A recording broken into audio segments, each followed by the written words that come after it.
കാണൂ പരസ്യരഹിതമായ ഏറ്റവും പുതിയ എപ്പിസോഡുകൾ.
കേറ്.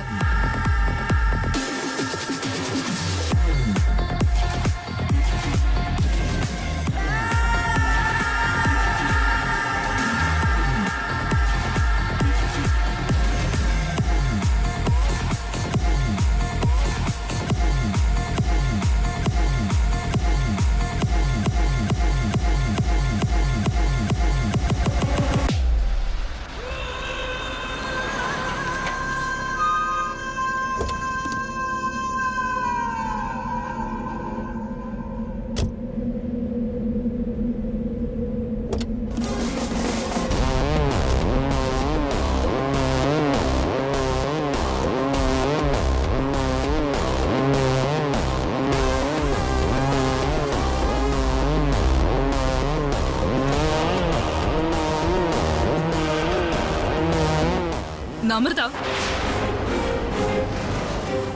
നിനക്ക് ഞാൻ ശമ്പളം തരുന്നത് എന്റെ അനിയന് PA ആയിരിക്കാനാണോ അതോ എന്നോട് കള്ളം പറയാനോ?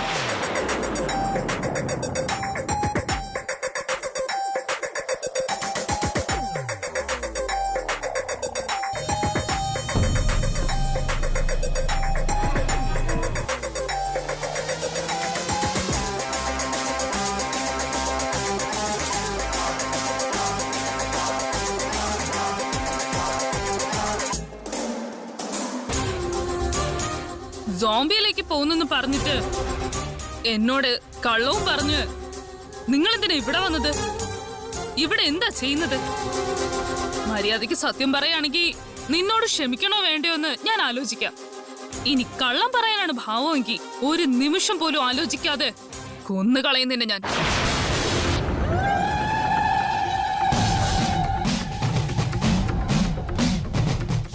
ഗാംബിയയിലുള്ള ഹെർബൽസ് ഇവിടെ നാഗപുരത്തും ഉണ്ടെന്ന് പറഞ്ഞിട്ടാ അർജുൻ സാറ് ഞങ്ങളെല്ലാവരെയും ഇങ്ങോട്ട് കൂട്ടിക്കൊണ്ടുവന്ന മാഡം. ഈ കാര്യത്തെക്കുറിച്ച് മാഡത്തിനോട് പറയരുതെന്ന് എന്നോട് പറഞ്ഞു. അർജുൻ സാർ ആ കൃഷ്ണനാഥ പണിക്കരുടെ മോളിൽ സ്നേഹിക്കുന്നുണ്ടോന്ന് എനിക്ക് നല്ല സംശയമുണ്ട് മാഡം.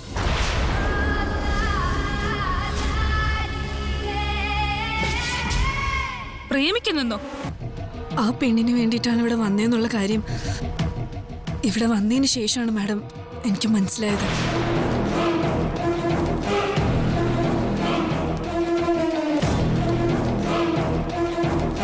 എന്നിട്ട് അവർ രണ്ടുപേരും സ്നേഹിക്കുക മാത്രമല്ല മാഡം, വേറെ എന്തോ ഒരു വലിയ കാര്യം കൂടെ അന്വേഷിക്കുന്നുണ്ട് മാഡം.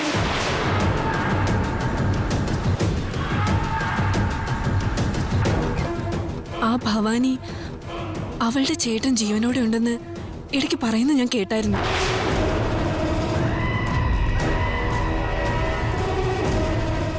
എപ്പോഴും അവളുടെ ചേട്ടനെ പറ്റിയാണ് മാഡം സാറിനോട് ഡിസ്കസ് ചെയ്തുകൊണ്ടിരിക്കുന്നത്. അവർ രണ്ടുപേരും അന്വേഷിക്കുന്നത് അവരുടെ ചേട്ടനെയാണോ എന്ന് എനിക്ക് ഡൗട്ടുണ്ട് മാഡം.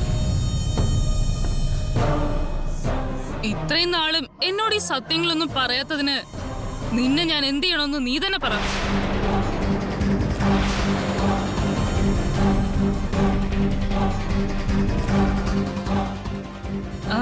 ജോലിയിൽ നിന്നൊക്കെ പിരിച്ചുവിടുക എന്ന് പറഞ്ഞ ചെറിയ പണിഷ്മെന്റ് ആയിരുന്നു. അത്തരം യൂസ്ലെസ് പണിഷ്മെന്റ്സ് എനിക്കും ഇഷ്ടമല്ല. മാഡം, എന്നോട് ക്ഷമിക്കണം മാഡം. ഇതെന്റെ മിസ്റ്റേക്ക് അല്ല മാഡം. സാറ് പറയുന്നതല്ലേ എനിക്ക് കേൾക്കാൻ പറ്റുള്ളൂ. എന്നോട് ക്ഷമിക്കണം മാഡം. പ്ലീസ് മാഡം, എന്നോട് ക്ഷമിക്കൂ പ്ലീസ്.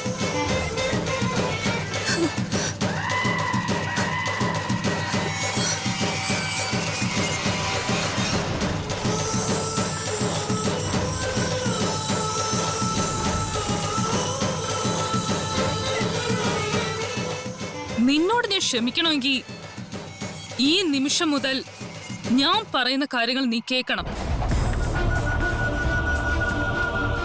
അവൻ എന്താണ് പറയുന്നത്, എന്താണ് ചെയ്യുന്നത്, അവൻ എവിടെയൊക്കെ പോകുന്നു, എന്തൊക്കെയാ അവന്റെ മൂവ്മെന്റ്സ്, ഇതെല്ലാം നീ എന്നെ അപ്ഡേറ്റ് ചെയ്യണം. ഓക്കെ, ശരി മാഡം. നീ എന്നെ കണ്ട കാര്യം എന്റെ അനിയനെങ്ങാനും അറിഞ്ഞ പിന്നെ നിനക്കെന്ത് സംഭവിച്ചു എന്നുള്ളത് നിന്റെ വീട്ടുകാർ പോലും അറിയില്ല.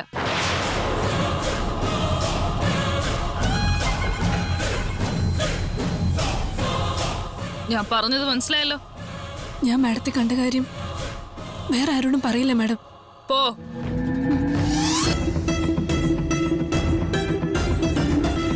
ഭവാനി, നിന്റെ ചേട്ടൻ ഇപ്പോഴും ജീവനോടെ ഉണ്ടെന്നുള്ള വിശ്വാസത്തിൽ ഇരിക്കുകയാണല്ലേ നീ.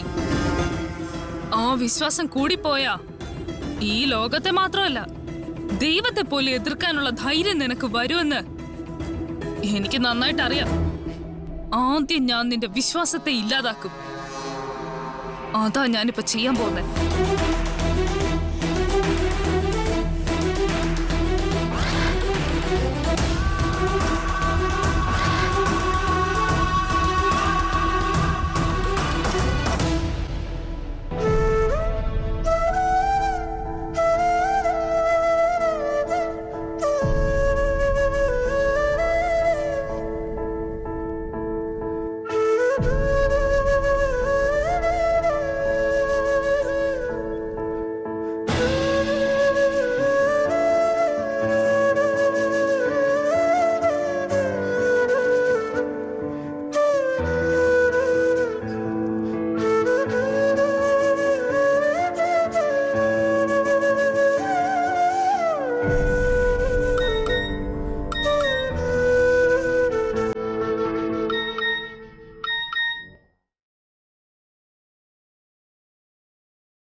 ഏട്ടാ,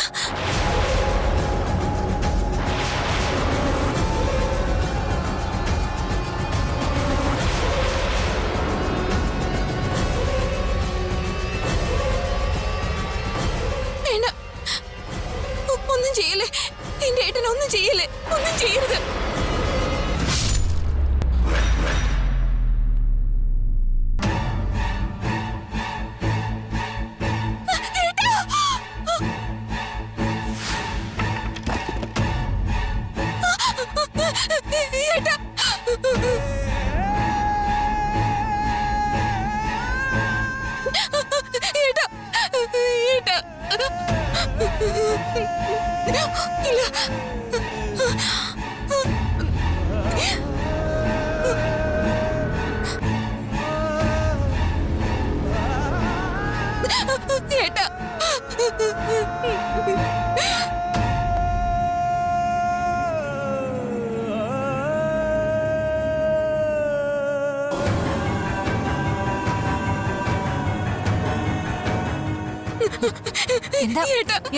ഭവാനി, എന്തിനാ നീ ഇങ്ങനെ കരയുന്നേ? നിനക്ക് എന്തു പറ്റി? എന്താന്ന് പറ മോളെ.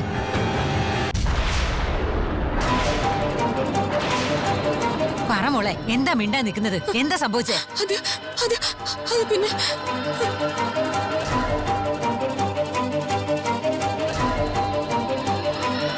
എന്താ മോളെ, എന്താ സംഭവിച്ചെന്ന് പറ. ഒന്നുമില്ല മുത്തശ്ശി. എന്താ ഭവാനി, എന്തു പറ്റി? അത് പിന്നെ ഏട്ടത്തി, അത് ഏട്ടൻ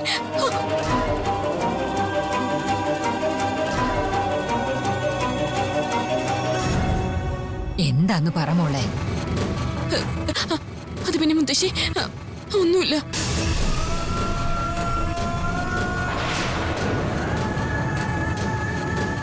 ഞാൻ കണ്ടത് ഇവരോട് പറഞ്ഞു കഴിഞ്ഞാ ആരും പിന്നെ ജീവനോടെ ഉണ്ടാവില്ല.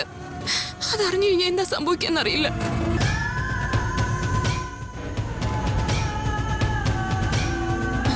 മുത്തശ്ശി, അത് പിന്നെ എന്താ കാര്യം എന്ന് പറ. അത് പിന്നെ മുത്തശ്ശി,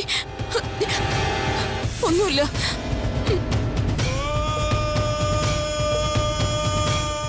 ഒന്നുമില്ലെന്ന് പറയാൻ നീ എന്തിനാ ഇങ്ങനെ വിറയ്ക്കുന്നേ? മുത്തശ്ശി, അത് വന്ന് എന്തെങ്കിലും സ്വപ്നം കണ്ടോ? അത് പിന്നെ ലാപ്ടോപ്പില്.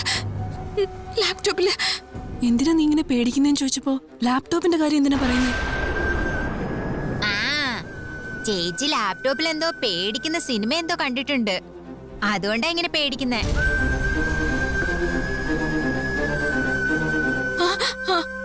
അതെ,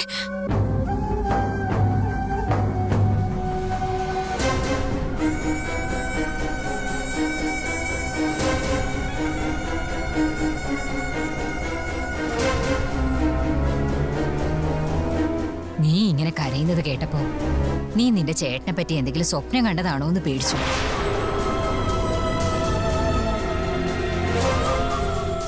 മുത്തശ്ശി, മോള് പേടിക്കാൻ എന്ത് പറ്റി മോളെ? പ്രത്യേകിച്ച് ഒന്നുമില്ലടാ, ഏതോ പ്രേത സിനിമ ഇരുന്ന് കണ്ട് അതാ പേടിച്ചത്, വേറൊന്നുമില്ല. എന്തിനാ അതുപോലുള്ളതൊക്കെ കാണുന്നേ? നിന്റെ കരച്ചിൽ കേട്ട് ഞാൻ എന്തുമാത്രം പേടിച്ചെന്നറിയോ? വെള്ളം കുടിച്ചാൽ ടെൻഷൻ മാറും. മോനെ, വെള്ളം കൊണ്ടുപോവാ.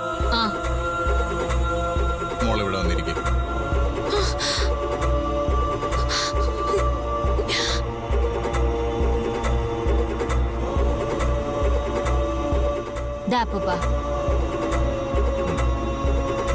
കുടിക്കും.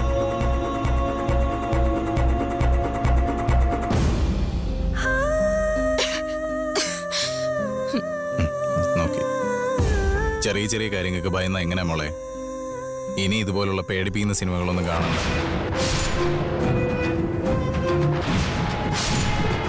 നിനക്ക് ചെറിയൊരു വിഷമം വന്നാലും എന്റെ മനസ്സത് താങ്ങില്ല മോളെ. സൂക്ഷിക്കേ.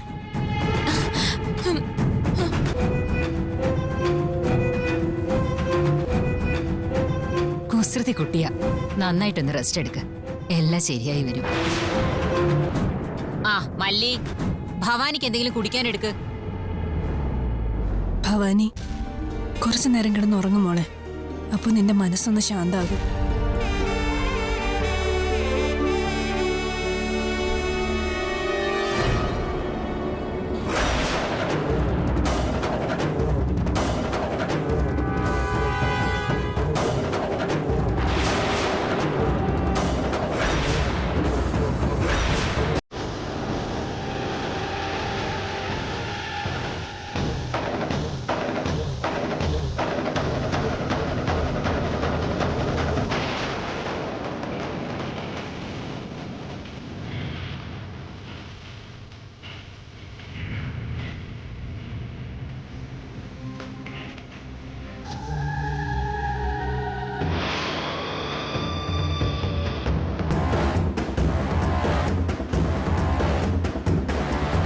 മോതിരം എങ്ങനെ താഴെ വീണേ? ഭവാനി, നിനക്ക് കിട്ടിയ മോതിരം എന്തിനാ മോളെ നീ താഴെ ഇട്ടത്?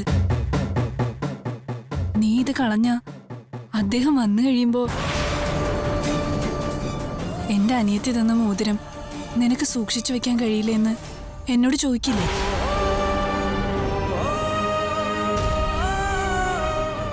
ഇതെന്റെ കയ്യിൽ തന്നെ ഇരിക്കട്ടെ. ചേച്ചി, എന്റെ അച്ഛനും ചേച്ചിയെ പോലെ പ്രേതപ്പടം കണ്ടൊക്കെ പേടിക്കുമായിരുന്നോ? നിന്റെ അച്ഛൻ വരുമ്പോ നീ തന്നെ ചോദിക്കും.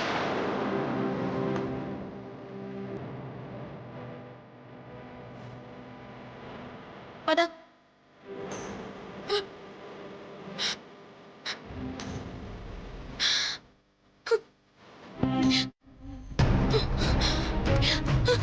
ഏട്ടാ, ഏട്ടാ.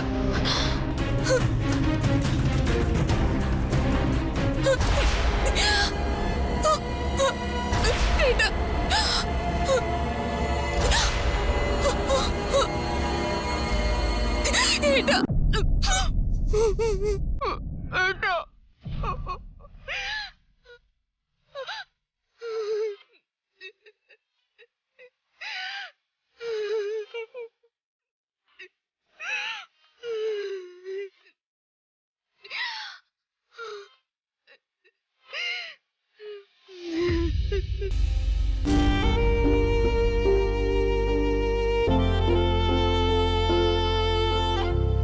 എനിക്ക് ഈ കല്യാണത്തിന് ഇഷ്ടമല്ല.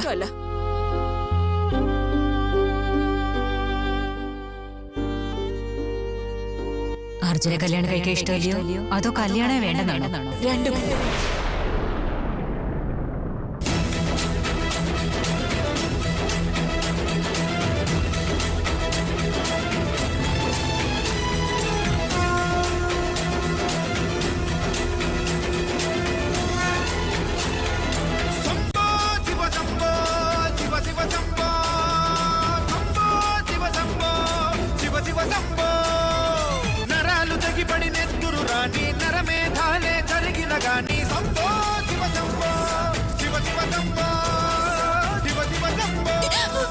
അർജുൻ,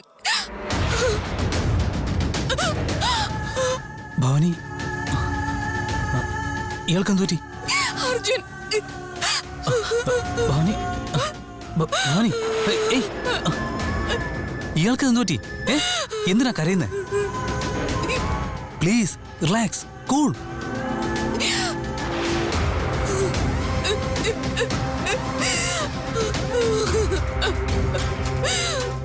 കല്യാണം കഴിക്കണമെന്ന് പറഞ്ഞ് ഇയാളുടെ വീട്ടുകാർ ഇയാളെ പ്രഷർ ചെയ്യുന്നുണ്ടോ?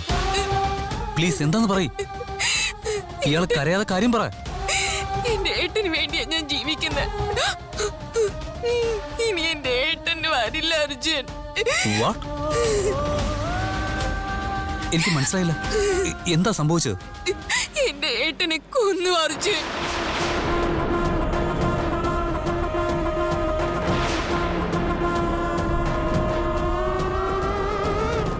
ഏയ്, ഇയാളിത് എന്തൊക്കെയാ പറയുന്നത്? ഇയാളുടെ ചേട്ടൻ മരിച്ചു പോയിന്നോ? എന്റെ ഏട്ടനോ ആര് കൊന്നു?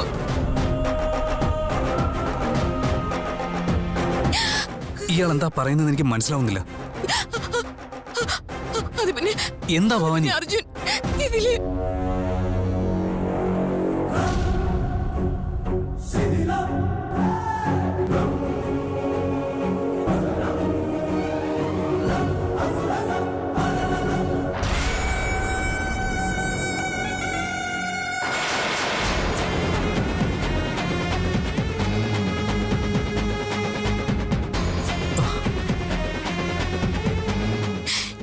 ഓരോ നിമിഷവും ഞാൻ എന്റെ ഏട്ടനെ പറ്റി ആലോചിച്ചോണ്ടായിരിക്കുന്നത്. എന്റെ ഏട്ടൻ എപ്പോ വരുമെന്ന് വിചാരിച്ചോണ്ടാ ഞാൻ ഓരോ നിമിഷവും ഇരിക്കുന്നത്. എന്റെ സ്വപ്നങ്ങൾ, എന്റെ ആഗ്രഹങ്ങൾ, എന്റെ ചിന്തകൾ എന്റെ ഏട്ടൻ മാത്രമായിരുന്നു. എന്റെ ഏട്ടൻ മരിച്ചുപോയി അർജുൻ. നോക്ക് ഭവാനി, ലിസൺ ടു മീ. കരയാതെ, please relax, cool, calm down. ചേട്ടനൊന്നും സംഭവിച്ചിട്ടില്ല. Cool, relax, relax please. ഇയാളെന്താ കൊച്ചുകുട്ടികളെ പോലെ? എന്താ ഇത്? കരയാതെ, പറയുന്നത് മനസ്സിലാക്കാൻ.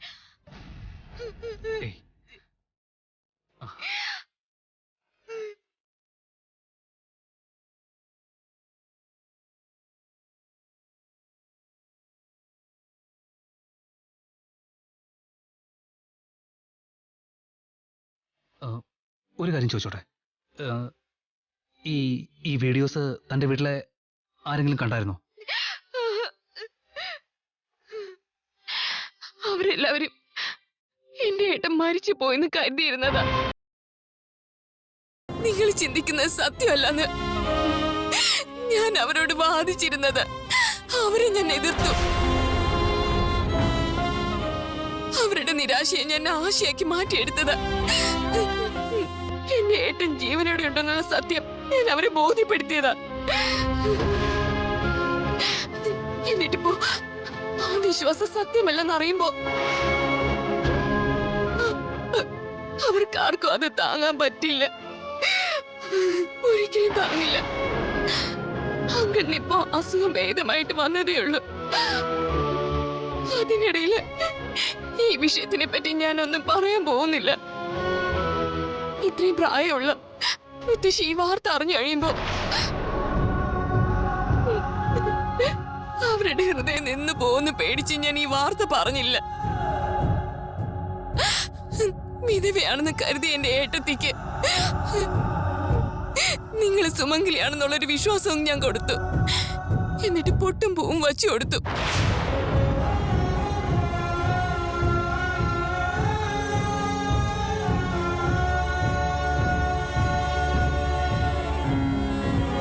പക്ഷെ ഇപ്പൊ അതൊന്നും സത്യമല്ലാന്ന് എന്റെ ഏട്ടത്തി അമ്മ അറിഞ്ഞു കഴിയുമ്പോ അവർക്ക് എന്തെങ്കിലും പറ്റിപ്പോന്ന് എനിക്ക് പേടിയുണ്ട് അർജുൻ.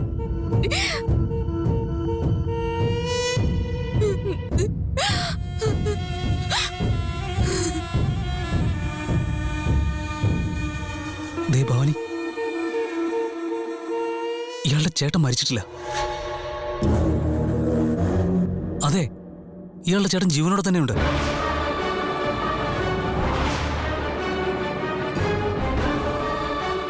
ശരി, ഈ വീഡിയോയൊക്കെ ഒരു അൺനോൺ നമ്പറിൽ നിന്നല്ലേ പറഞ്ഞത്?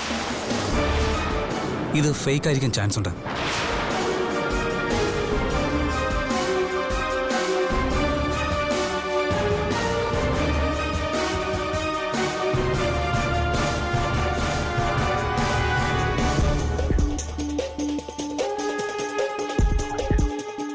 ഇയാളുടെ ചേട്ടൻ വേലിന്റെ താഴെ ഒളിപ്പിച്ചു വെച്ച രഹസ്യം ഇയാൾ കണ്ടെത്തിയെന്ന കാര്യം ആരോ മനസ്സിലാക്കി. അതുകൊണ്ടാ ഗ്യാസ് നിറച്ച ഡ്രോൺ ഉപയോഗിച്ച് തന്നെ കൊല്ലാൻ ശ്രമിച്ചത്.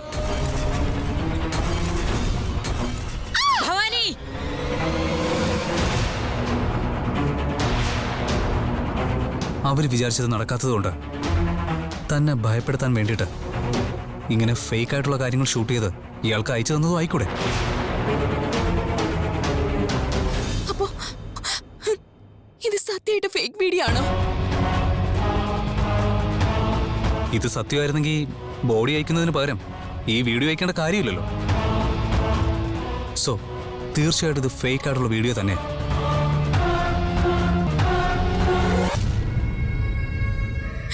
അർജുൻ, ഇത് ഫേക്ക് വീഡിയോ ആണോ? ഇത് സത്യമല്ലല്ലോ അർജുൻ. ശരിക്കും അങ്ങനെയായിരുന്നെങ്കിൽ ഇത് പുറത്താരും അറിയാൻ പാടില്ലെന്നല്ലേ അവർ വിചാരിക്കൂ. തനിക്ക് അയച്ചെന്നൊരു മണ്ടത്തരം കാണിക്കില്ലല്ലോ അവര്. So I M dam sure it's fake. ഇയാൾ ധൈര്യമായിട്ടിരിക്കേ. ഓക്കെ, ശരി. ഈ വീഡിയോ അയച്ചെന്ന നമ്പർ ഉണ്ടല്ലോ, അതൊന്ന് ട്രേസ് ചെയ്യാനായിട്ട് ഞാനൊന്ന് ശ്രമിച്ചു നോക്കാം. അർജുൻ, ഇത് തീർച്ചയായിട്ടും ഫേക്ക് വീഡിയോ ആണല്ലോ. 100% ഇത് ഫേക്ക് തന്നെയാ. എന്റെ ഏട്ടൻ ജീവനോട് തന്നെ ഉണ്ടല്ലോ. പിന്നല്ലാതെ, ചേട്ടനൊന്നും സംഭവിച്ചിട്ടില്ല. ഞാൻ പറയുന്നൊന്ന് വിശ്വസിക്കേ. ഇയാൾ പൊയ്ക്കോ. അർജുൻ, ഞാൻ നോക്കിയോളാന്ന് പറഞ്ഞില്ലേ? ഇയാൾ പോ.